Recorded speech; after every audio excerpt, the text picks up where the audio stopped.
And welcome, Hoosier fans, to another disappointed episode of the Assembly Call. As today, your Indiana Hoosiers really get thoroughly dominated for about the last 25 minutes of the game by Penn State. The Hoosiers just ended the first half with very little juice, came out at the start of the second half with very little juice, and that kind of carried through the entire game. We are currently in the car of the great Chris Williams, also known as IU Artifacts. Ryan Phillips is here with me, and we are making our way over to Upstairs Pub where Galen and Scott are, and Coach and Andy will be there, and a lot of other people. So looking forward to that, although not particularly looking forward to doing a live postgame show after this one. I'm looking forward to ranting. Yes, well, there's lots to rant about. I'll say this to start, Ryan, and then get your thoughts. Obviously, the injuries affected Indiana today. Malik wasn't quite himself, I think, against a team like Penn State that had such a good, smart game plan to really pressure Indiana. I mean, they were, picking up full court. They were blitzing ball screens. They were doing everything to make Indiana uncomfortable. And that's where, if you have a decent to good Xavier Johnson, that's going to help. Now, it's not going to help with the margin that this ended up as. There were many, many more factors that ended up contributing to the loss. The main one being that Ace Baldwin was the best player on the floor. And it really highlighted for me how much we've missed a player like that this season. He was in control the entire time. Really showed some great leadership, and that's just something that we haven't had much of this season. And so, as you kind of watch the game play out, it made sense why the score was what it was. I mean, even though they hit some tough threes, got some good bounces, all that stuff you can say, but Penn State came out and kicked our butt today. They had the better game plan, they had the better point guard, and it's hard to overcome that. When you're a team like Indiana. So obviously lots of specifics we can get into, but Ryan, what are your initial, why don't you hold it so they can hear you? All right. Hi, everybody. It's the first time I'm ever coming to you from a car, so there you go. Check the chat. Make sure they can hear. Can everybody hear? Can you guys hear? If it say so in the chat, we can see it. But no, I just think it's the kind of thing where Indiana, we've seen this from them in the past at home, coming out, starting well, and then just dying in the second half. And they've won a couple of those games. They've pulled them out. They pulled out against Iowa. They collapsed in the second half and pulled it out. I mean, we'd have a much different conversation this week if they hadn't. I don't know. I don't know what to say. It felt like, for a long stretch there, as Indiana was losing, they kept the same five guys on the floor for about 10 minutes while they were falling apart. I don't know how you do that. I don't know how you don't make the adjustments on the ball screen after their 14th three-pointer. You're not adjusting your ball screen defense. I don't know what was going on. Jared was closer to the bench than I was. He might be able to speak to that, but it just didn't seem like there was a whole lot of interest in winning this game from anybody. And I don't think that guys, played lackadaisically or anything. I just think that there was no plan. And the plan, whatever plan they did have, was not being executed properly, and there was no adjustment to that plan to make it easier to execute. So yeah, I don't know. And when you're down, when you're up 11 and then you go down 14, and your game plan is with 7 minutes left to just continue to jam it in the post and get twos when they're knocking down threes, that math does not work long term. And so I don't know, what the fallout is from this. I did tweet it out. It's just like, these are not losses. If you're the head coach in Indiana, you cannot afford to have these losses. Penn State was without its top scorer and was below 500, and they walked into your building and beat the crap out of you. You can't do that in Indiana and feel secure in your job. Now, I don't think Woody's getting fired anytime soon, but this is one more example stacking up of like things that can't happen. And it's a pattern, and we're not seeing improvements. And at this point of the season, they should be better. I don't care that X was out. Renew played fine. He looked healthy. There's no excuses for this. There's no excuses. You lose by one in a tightly contested game where they hit a three at the end or something like that, fine. But this was getting run off your home floor, and it wasn't getting run off your home floor by Kansas. It was Penn State without its best player. That's it. I'm going back to Jared. That's it. We're done. No more questions. Yeah. Yeah. I mean, and look, Penn State now without Cleary has won 2 straight road games in Piscataway and in Bloomington by double digits. I mean, really credit to them. I will say, watching the game up close, as bad as Indiana played, I thought that's also how good Penn State played. I mean, they were just composed, really really everybody that played seemed to have a good understanding of what they were trying to do. And that is just one of the starkest differences watching it up close, is there were so many possessions where we just didn't really seem to have a plan. And, I was sitting next to Chris and we talked about this in the first half. Penn State plays that pressure defense. And I thought we did a really good job of breaking it and then attacking afterwards, and for the first 10, 15 minutes. But as we said, even then when they were playing well, the issue isn't can you do it the first 10 minutes of the game? The issue is can you maintain your mental focus and mental toughness to be doing it in the second half? And it's almost like they just kind of kept coming and we just wilted a little bit. It was really noticeable to me, coming out at the start of the second half. And, Indiana actually played fairly okay defense on the first possession, but then they give up an offensive rebound. Baldwin just came out of nowhere. No one boxes him out. He gets a rebound. But it was just possession after possession after possession with very little talking, very little communication. And to open the second half, Kenya and Brian Walsh, the assistants were up a lot more than they had been. It's almost like, to me, they kind of sensed, oh, man, this team doesn't have a lot of juice right now. And, we're trying to do something to get them going. But nothing happened. I mean, there were, I don't know, maybe 2 or 3 moments in the second half. Trey got a steal and score. I think it was he made a 3-pointer. There were a couple moments where Indiana would cut it to 11 or 12 and you'd think, okay, this is where we can start to make a run. And then Baldwin would hit a jumper, or they'd hit a 3, or they'd get an offensive rebound. And it's just kind of the same old story from this team where, to Ryan's point, I mean, injuries are a factor when you lose a game like this, but they don't make up the difference.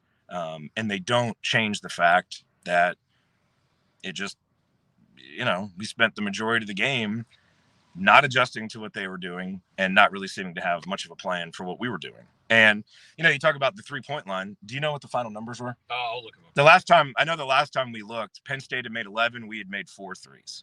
And obviously this has been a theme. We won't belabor it because you guys all know it. But, we beat Iowa and we outscored them by 6 at the 3-point line. Today, you get blown out and you get blown out from the 3-point line. I mean, it's not an anomaly. It's not an exception. This is college basketball. It's not a bad day. It's not because our guys just didn't make, shots. I mean, didn't we make a decent percentage of the ones we took? Not maybe 5 for 15 or something. I don't know. I mean, obviously it wasn't great. We need to shoot better than that. But just the sheer volume and, the fact that, I mean, again, credit to Penn State. I mean, if a team is going to come kick your butt on your home court, they have to play well too. And they did. But, this isn't a Penn State postgame show. This is an Indiana postgame show. And, the other big difference too, Ryan, and maybe you can speak to this a little bit, is I thought Khalil Ware was terrific in the first half. I mean, he was everywhere. He was rebounding tough. I thought he did a pretty good job on some of Baldwin's drives of deterring him from either shooting or continuing to drive. And he just didn't really have the same intensity. Yeah. And I don't know what that was. I thought he looked gassed at times in the Iowa game, and they kind of picked it up late with the crowd, got him back into it, I think. Yeah. But I thought he looked out of breath. And that's a guy who hasn't played the last couple of weeks, or the last couple, for a couple games. And so sometimes you lose a little bit of your game shape. Final 3-point numbers, 12 of 22 for Penn State, 54.5%. 12 of 22? 12 of 22. Indiana was 5 of 19, 26%. Okay, so our percentage wasn't as good. It went down late, though, because they fired some. Yeah, I mean, and look, I don't, correct me if you think this is wrong, Ryan. I didn't think that, I mean, they did get some open threes that you don't want to see. They also made some tough ones. What happened was they got in rhythm with their threes. Yes. It didn't matter if you were covering them or not. You let them get comfortable. Once they were comfortable, you can have a hand in your face, but if you're comfortable shooting it, it's going to go in. And they shot everything. I was sitting in the second half. I was sitting by Penn State's basket in the media area over there, and I was diagonal from the corner threes that they were taking from the right side. And I was looking straight at them. Everybody was rising with confidence. Every single guy who shot was rising with confidence. There's no question. They weren't taking late. I don't think maybe 1 or 2 of them were late clock. They were all stepping into them confidently off of a bounce, 1 dribble, 2 dribble pull up. And they just thought they were going to make them. And I mean, they did. They kept making them. And the thing that bothered me the most, though, was Indiana didn't change anything defensively to stop that. And honestly, take that away. Like, if you can take one thing away, take away the thing they're crushing you with, and give them the inside if you have to. You have a 7-footer in there, but you have to overplay that 3-point line when the team gets hot. Because again, once you let a team get comfortable, they're gonna kill you from there. And Indiana did that, and that's what beat them. And then they started to get comfortable late first half. That's when Penn State started to get into a rhythm and started to get comfortable. And Indiana was up 11, and then all of a sudden you look at it at halftime. What were they up? 2 or 4? Four at the half. And then that was quickly erased at the start of the second half. Exactly, immediately. And then Indiana just, their offense, I texted these guys. I was just like, what is the plan on offense? It doesn't look like there is one other than, hey, somebody go make a play. They weren't running stuff. Everybody was standing around. You know, run a double screen for Mbako just to move the defense once in a while. But that wasn't it. It was dribble down. And I'll also say one thing, seeing it live, you could see is there's plenty of times where these guys are running 2 different sets. One guy's running one thing, one guy's running the other, and they stop and yell at each other about, no, we're in this, no, we're in that. You could see it. Mbako and Ware did it at least 3 times. Yeah. And if you don't know what you're running and you're getting blown out, like, take a timeout, you know, and reset your team. I don't know. I don't know, man. It's just, I'm tired of watching that. Like, you know, if you fight hard, have a good game plan, and lose, you can accept that. You cannot accept just awfulness that we saw today. You can't. That's not acceptable. And I know Woodson's not going to get let go. He's locked in for a while and whatever. But that has to improve. And if you're Mike Woodson and you don't watch today's game and watch the film back and say, we have to change something we're doing, like make dramatic changes, then you're just not a serious person. I mean, you're not a serious person. If you can watch that and think we just need a few tweaks to make it work. No, you need a complete facelift overhaul. If that's what Penn State without his top scorer does to you. So, I'm getting warmed up for upstairs. Yeah, you are. It's gonna be. It's gonna be quite the day. Yeah. So we're on our way there. It was just, I don't know. The vibe in the second half was really strange. I mean, you know, everybody was dragging. Because I mean, and you know, the arena had a pretty good vibe to it at the beginning of the game. I thought the guys played hard and focused early. I really liked how we were playing early, but man, it's like, you know, we gave up the lead at the start of the second half, and you know, had like a 4 or 5 minute scoring drought. And I know this isn't what happened, but it kind of felt like everybody was just resigned to, we're going to lose. Yeah, that's what it felt like watching it. You know, you didn't see anybody like, you know, come on, you know, let's get going. There's nothing. There was none of that. And I think that's why, to me, you know, watching a guy like Ace Baldwin, who was so in control of what was going on, was talking to his teammates, you know, Puff Johnson, Mike Rhodes had been talking to Puff Johnson about not fouling. And so Puff Johnson gets ready to check in, and Ace Baldwin turns over to him and is like, Puff, remember, don't foul. You know, just reinforcing. Yeah. I mean, he's a coach on the floor. And look, Mike Rhodes came over from VCU. Ace Baldwin was his point guard. He was A-10 player of the year last year, I think. And you can see why. So, you know, I credit to them. But, man, I mean, it was just really disappointing seeing how resigned it felt like we were, you know, to the result that was happening. Because, you know, and that's not what happened against Iowa. You know, against Iowa, it's like guys were like, no, we're not going to do this. And obviously one big difference, you know, is you got a huge lift from Anthony Leal in that game. And we didn't today. You know, I thought Anthony in the first half was trying to do too much. You know, he came in, you know, kind of over dribbled a little bit. He tried to throw, I think, a backdoor pass and missed CJ. And his first 2 possessions, you know, it was a guy who, you know, has, for the most part, when he's come in the games, has been very reluctant to do anything or press the issue. And then he had his good game against Iowa, and it really looked like he came in with some confidence. But Mike Woodson was telling him, Anthony, settle down. You know, like he was just a little bit too juiced up. And look, you know, there's a reason why obviously Anthony has been in the position he's been in from a rotation standpoint. And so, you know, some games your role players step up, some days they don't. But this was also another game where you just didn't get anything from anybody else. Anthony Walker didn't do a lot. You know, CJ, I think, made a couple buckets late, but you know, they weren't difference-making plays. I will say, when the starters were playing so poorly in the second half, they should have rotated guys in to see if anybody could give you some juice. I really thought it was the second half where you just put Sparks in and just see if he can give you a spark. I mean, you know, I know Wahab is a lot taller than him, and you're probably giving up stuff. But once it's a 12-point game and nothing's happening, at least Sparks is a guy that can come in and get the crowd going. Bring Walker, or do some Sparks, like I mean, and look, if you're, if we're talking here about how, hey, maybe in the second half you should try Sparks, and I love Peyton Sparks, but you're getting close to out of answers, which is kind of how it feels for this season right now. But you know what? In a game like this, you got to try. At least try something. At least he's going to go in there and be tough and bang around. I'm glad the two bracketologists aren't here because it would be too depressing to hear what they had to say at this moment. Yeah, I mean, I think we were all straining a little bit to talk bracketology anyway after the Iowa game, but no, that was just it's so bad. Yeah, it's again unacceptable. I mean, there's nothing about that wasn't acceptable. No, from anyone. Yeah, I mean, I wish. And Ware put up decent numbers, but. Well, no, Ware played a really good first half, but then second half was just he really disappeared in the second half. I thought Trey did some good things, Trey's but also first half was great. Yeah, I thought he was locked in the first half. Second half, they took him away. Man, it was weird though. I don't know. I don't know if you sensed this, but there were a couple weird exchanges I thought between Woodson and Trey. Like there was one, he took a three early. I think maybe Mbako had hit a three, and then Trey took a three early in a possession. And Woody got really mad and kind of threw his arms down at him. And, Trey kind of looked over and was just a little bit bewildered. It just seemed strange. Like there was some backstory to the reaction. I mean, Trey did some good things in the first half, couldn't really get going. And again, I mean, Trey is a decent ball handler, but you really don't want him as kind of your point man breaking a press in a defense like Penn State's. And I thought Gabe did a relatively good job of breaking the press.